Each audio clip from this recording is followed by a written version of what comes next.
Hello बच्चों, कैसे हैं आप? बच्चों, आज हम पढ़ेंगे कक्षा 8 सामाजिक अध्ययन के अंतर्गत सामाजिक एवं राजनीतिक जीवन विषय का अध्याय 8 कानून और सामाजिक न्याय। हम आपको बताएंगे बच्चों इस पाठ से संबंधित प्रश्नों के उत्तर अभ्यास प्रश्न उत्तर में। तो चलिए शुरू करते हैं। सबसे पहला प्रश्न है यहाँ पर आपका, दो मजदूरों से बात करके पता लगाएं कि उन्हें कानून द्वारा तय किया गया न्यूनतम वेतन मिल रहा है या नहीं। इसके लिए आप निर्माण मजदूरों, खेत मजदूरों, फैक्ट्री मजदूरों या किसी दुकान पर काम करने वाले मजदूरों से बात कर सकते हैं। ठीक है बच्चों, यहाँ पर प्रश्न में कहा गया है कि आप दो मजदूरों से बात करके पता लगाएं। तो आप स्वयं से बात करें बच्चों, और इसका उत्तर भी आप स्वयं से लिख सकते हैं। जब आप उनसे बात करेंगे तो वे आपको जानकारी दे देंगे, तो इसलिए आप इस प्रश्न का उत्तर स्वयं से लिख सकते हैं। इसके बाद बच्चों दूसरा प्रश्न है, विदेशी कंपनियों को भारत में अपने कारखाने खोलने से क्या फायदा है? तो क्या लिखेंगे उत्तर में आप लिख सकते हैं बच्चों, आपने पाठ तो पढ़ लिया होगा। उत्तर लिखेंगे विदेशी कंपनियों को फायदा, और हेडिंग डालकर लिखेंगे नंबर 1, भारत में सस्ता श्रम मिलता है। ठीक है, दूसरा पॉइंट लिखेंगे भारत में सस्ती दरों पर भूमि उपलब्ध होती है। तीसरा लिखेंगे भारत में विशाल बाजार उपलब्ध होता है। चौथा लिखेंगे बच्चों भारत में उदार और अनुकूल सरकारी नीतियों का फायदा मिलता है, जिससे उनका लाभ बढ़ता है। अगला लिखेंगे पांचवा पॉइंट, सुरक्षा नियमों का पूरा पालन करने पर कम खर्च आता है। ठीक है, इस प्रकार से आप अपने इस दूसरे प्रश्न का उत्तर लिख सकते हैं, साथ साथ याद भी करें। इसके बाद बच्चों तीसरा प्रश्न है, क्या आपको लगता है कि भोपाल गैस त्रासदी के पीड़ितों को सामाजिक न्याय मिला है? चर्चा करें। तो आप इस विषय में आपस में बातचीत कर सकते हैं बच्चों। उत्तर में आप लिख सकते हैं, भोपाल गैस त्रासदी से पीड़ितों को सामाजिक न्याय नहीं मिला है क्योंकि, और फिर हेडिंग डालकर लिखेंगे, पॉइंट बनाकर लिखें नंबर 1, पीड़ितों को घटना के 24 साल बाद भी न्याय के लिए संघर्ष करना पड़ रहा है। ठीक है, दूसरा पॉइंट लिखेंगे बच्चों, वे पीने के साफ पानी, स्वास्थ्य सुविधाओं और यूनियन कार्बाइड के जहर से ग्रस्त लोगों के लिए नौकरियों व उचित मुआवजे की मांग कर रहे हैं। अगला लिखेंगे तीसरा पॉइंट, ये यूनियन कार्बाइड के चेयरमैन एंडरसन को सजा दिलाने के लिए भी आंदोलन चला रहे हैं। ठीक है बच्चों, इस प्रकार से आप अपने तीसरे प्रश्न का उत्तर लिख सकते हैं। फिर आता है आपके लिए चौथा प्रश्न यहाँ पर, जब हम कानूनों को लागू करने की बात करते हैं तो इसका क्या मतलब होता है? कानूनों को लागू करने की जिम्मेदारी किसकी है? कानूनों को लागू करना इतना महत्वपूर्ण क्यों है? तो जानते हैं आप। उत्तर में लिख सकते हैं बच्चों, उत्तर लिखेंगे कानूनों को लागू करने का मतलब। सबसे पहले हेडिंग डालेंगे और फिर लिखेंगे बच्चों, कानूनों को लागू करने का मतलब है कि कानून केवल बनाए ही न जाएं, बल्कि उनको व्यवहार में भी लाना जरूरी है।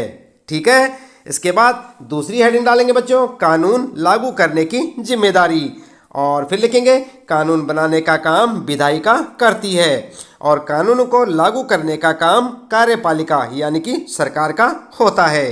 ठीक है, फिर हेडिंग डालेंगे कानून को व्यवहार में लाना क्यों जरूरी, और लिखेंगे पॉइंट बनाकर लिखें, कानूनों को जब तक लागू नहीं किया जाता तब तक बनाए गए कानूनों का कोई महत्व नहीं है।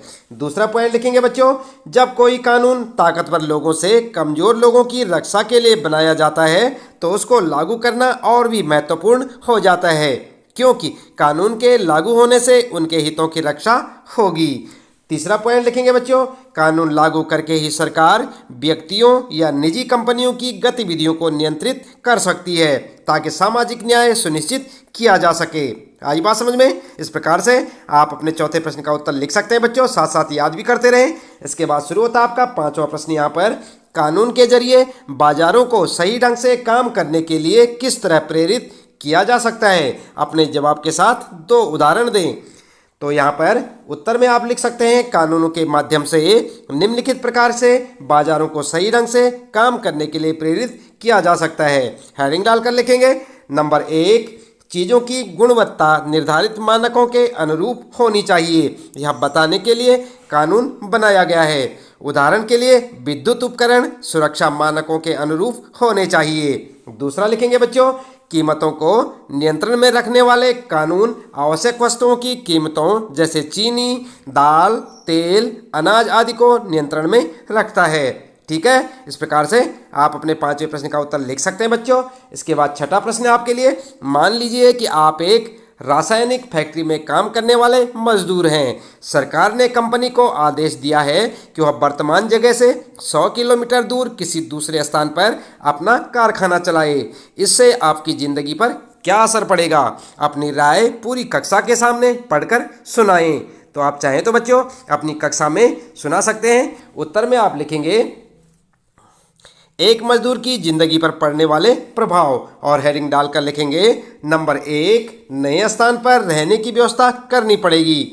नई जगह पर जाकर बसने में दिक्कतें आएंगी और आर्थिक बोझ भी बढ़ेगा। ठीक है। दूसरा लिखेंगे बच्चों की शिक्षा भी प्रभावित होगी, क्योंकि नई जगह पर शिक्षा की सुविधा किस प्रकार की है यह बात महत्वपूर्ण भूमिका निभाएगी। और फिर लिखेंगे तीसरा, नए स्थान पर उपलब्ध परिवहन सुविधाएं, स्वास्थ्य सुविधाएं, बाजार सुविधा कैसी है यह बात भी मजदूर की जिंदगी को प्रभावित करेगी। ठीक है, इस प्रकार से आप अपने छठे प्रश्न का उत्तर लिख सकते हैं बच्चों। और फिर सातवां प्रश्न है, इस इकाई में आपने सरकार की विभिन्न भूमिकाओं के बारे में पढ़ा है, इनके बारे में एक अनुच्छेद लिखें। उत्तर लिखेंगे सबसे पहले आप हेडिंग डालेंगे सरकार की विभिन्न भूमिकाएं, और फिर लिखेंगे नंबर 1, प्रत्येक व्यक्ति को विभिन्न जन सुविधाएं जैसे पानी, स्वास्थ्य, स्वच्छता, बिजली, परिवहन तथा विद्यालय आदि उपलब्ध कराना। दूसरा लिखेंगे बच्चों सरकार बजट पेश करती है। सरकार बजट में वर्ष के आय तथा व्यय और आने वाले वर्ष की योजनाओं के लिए पैसे की व्यवस्था कैसे की जाएगी।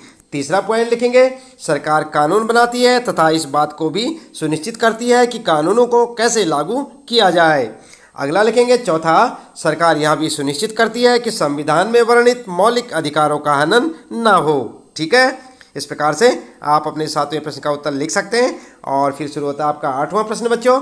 आपके इलाके में पर्यावरण को दूषित करने वाले स्रोत कौन से हैं? तो जानते हैं आप अपने इलाके के बारे में आपको अच्छी खासी जानकारी होगी बच्चों।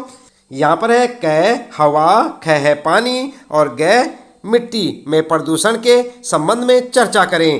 प्रदूषण को रोकने के लिए किस तरह के कदम उठाए जा रहे हैं? क्या आप कोई और उपाय सुझा सकते हैं? तो यहाँ पर बात की गई है बच्चों आपके अपने इलाके की। तो यहाँ पर उत्तर में आप लिख सकते हैं पर्यावरण को दूषित करने वाले स्रोत, और हेडिंग डालकर लिखेंगे नंबर 1 हवा, फैक्ट्रियों और यातायात के साधनों से निकलने वाला धुआं। ठीक है। दूसरा लिखेंगे पानी, पानी के बारे में लिखेंगे गंदे नालों का पानी, सीवर का पानी, कारखानों का गंदा पानी आदि। ठीक है। और मिट्टी के बारे में लिख सकते हैं आप मिट्टी लिखेंगे। उसके बाद लिखेंगे फैक्ट्रियों का दूषित जल व कचरा, घरों का पानी व कूड़ा कचरा आदि। ठीक है, इस प्रकार से आप लिख सकते हैं बच्चों। इसके बाद बच्चों फिर हेडिंग डालेंगे आप प्रदूषण रोकने हेतु उठाए गए कदम, और यहाँ पर लिखेंगे नंबर 1, सरकार ने सभी प्रकार के प्रदूषण को रोकने के लिए कानून बनाए हैं। दूसरा लिखेंगे गंदे पानी को साफ करने के लिए जल शोधक संयंत्र स्थापित किए गए हैं। अगला लिखेंगे तीसरा पॉइंट, उद्योगों व फैक्ट्रियों को रिहायशी इलाकों से दूर स्थापित किए गए हैं। इसके बाद चौथा लिखेंगे बच्चों प्लास्टिक की थैलियों के प्रयोग पर रोक लगा दी गई है। आई बात समझ में। इसके बाद लिखेंगे आप अन्य उपाय, और क्या कर सकते हैं? तो यहाँ पर लिखेंगे नंबर 1, अधिक से अधिक पेड़ लगाए जाएं। नंबर 2, लोगों को प्रदूषण रोकने के लिए जागरूक करना। नंबर 3, निजी वाहनों को सीएनजी के प्रयोग के लिए प्रोत्साहित किया जाना चाहिए। और चौथा लिखेंगे कूड़ा करकट व अपशिष्ट के निपटान के लिए व्यवस्था की गई है। ठीक है, इस प्रकार से आप अपने इस प्रश्न का उत्तर लिख सकते हैं। इसके बाद बच्चों फिर शुरू होता है आपका 9वां प्रश्न है, पहले पर्यावरण को किस तरह देखा जाता था? क्या अब सोच में कोई बदलाव आया है? चर्चा करें। तो आप इस विषय में आपस में बातचीत कर सकते हैं और उत्तर में लिख सकते हैं बच्चों पहले पर्यावरण के प्रति सोच। हेडिंग डालकर लिखेंगे नंबर 1, पर्यावरण को मुफ्त की चीज माना जाता था। कब? पहले, यानी पुराने समय में। दूसरा लिखेंगे पॉइंट, पर्यावरण के प्रति लोगों में जागरूकता नहीं थी। तीसरा लिखेंगे बच्चों पहले पर्यावरण की रक्षा के लिए बहुत कम कानून थे और इन कानूनों को लागू करने की व्यवस्था भी काफ़ी कमज़ोर थी। ठीक है, इस प्रकार से आप लिख सकते हैं। और इसके बाद फिर हेडिंग डालेंगे पर्यावरण के प्रति सोच में बदलाव, और फिर लिखेंगे नंबर 1, पर्यावरण के प्रति लोगों की सोच में बदलाव आया है और अब लोग पर्यावरण की चिंता करने लगे हैं ना बच्चों।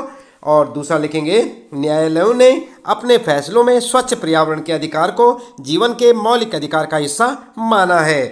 तीसरा लिखेंगे सरकार ने भी सभी प्रकार के प्रदूषण को रोकने के लिए कानून बनाए हैं। इस प्रकार से आप लिख सकते हैं अपने 9वें प्रश्न का उत्तर। फिर शुरू होता है बच्चों 10वां प्रश्न है, प्रसिद्ध कार्टूनिस्ट आर के लक्ष्मण इस कार्टून के जरिए क्या कहना चाह रहे हैं? इसका 2006 में बनाए गए इस कानून से क्या संबंध है, जिसको प्रश्न 123 पर आपने पढ़ा था। आप देख सकते हैं बच्चों प्रश्न नंबर 123 पर प्रसिद्ध कार्टूनिस्ट आर के लक्ष्मण द्वारा बनाया गया कार्टून, ठीक है। और उत्तर में आप लिख सकते हैं, उत्तर लिखेंगे 2006 में बनाए गए कानून से संबंध, और पॉइंट बनाकर लिखेंगे बच्चों। नंबर 1, प्रसिद्ध कार्टूनिस्ट आर के लक्ष्मण इस कार्टून के माध्यम से बताना चाहते हैं कि हमारे देश में बाल मजदूरी अभी भी जारी है। और दूसरा पॉइंट लिखेंगे, इस सामाजिक कुरीति में गरीब वर्ग अमीर वर्ग द्वारा शोषित होता है, ठीक है। तीसरा पॉइंट लिखेंगे 2006 में सरकार ने 14 साल से कम उम्र के बच्चों को घर, ढाबों व रेस्तरां आदि में नौकरी पर रखने की प्रथा पर पाबंदी लगा दी थी, ठीक है। इस प्रकार से आप अपने इस 10वें प्रश्न का उत्तर लिख सकते हैं बच्चों, साथ साथ याद भी करते रहें। इसी प्रश्न के साथ इस पाठ से संबंधित प्रश्नों के उत्तर यहाँ पर समाप्त होते हैं। उम्मीद है कि आपको अच्छे से समझ आए होंगे। इसी प्रकार कक्षा 8 सामाजिक अध्ययन के अंतर्गत सभी विषयों के सभी पाठों के प्रश्न उत्तर जानने के लिए आप लगातार जुड़े रहें हमारे साथ। और यदि आप चैनल में पहली बार आए हैं तो चैनल को सब्सक्राइब अवश्य कर दें, बेल आइकन भी दबा दें बच्चों, ताकि आपको आने वाली प्रत्येक वीडियो की नोटिफिकेशन मिलती रहे। और जानते रहे अपने कक्षा 8 सामाजिक अध्ययन के सभी पाठों के प्रश्न उत्तर हमारे साथ। मिलते हैं फिर अगली वीडियो में नए पाठ के कुछ नए प्रश्न उत्तरों के साथ।